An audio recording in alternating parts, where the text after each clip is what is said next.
او کتا سو وګورئ په احادیثو کې 52 کبایر دي 52 کبیره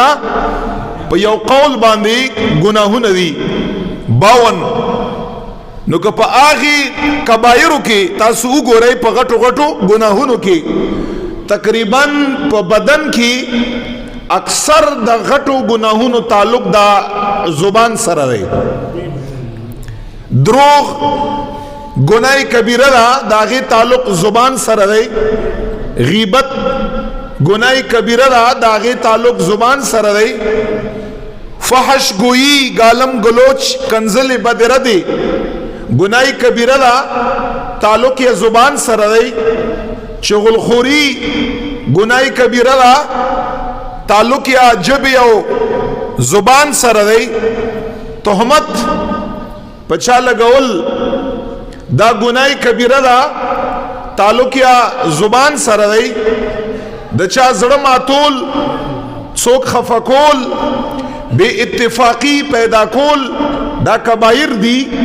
غټ گناهونه دی تعلق یا زبان سره دی غلط فحشگوئی بے حیا خبری چې عمدغه بے حیا خبری ذریعہ جوړ شي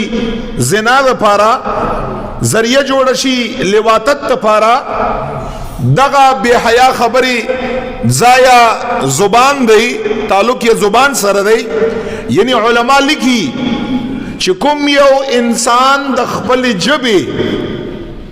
او دغه ورکوټي یو ټوکړه د غوخه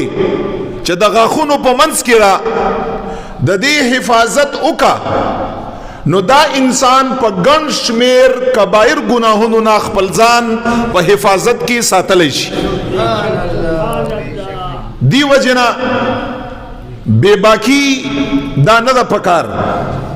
او دا خبره ډیره اهم دي په زړه کې ځان سره واچوي آیاتونه ډیر ګڼ شمیر باندې آیاتونه دي د ژبې د حفاظت لپاره وخت کم دی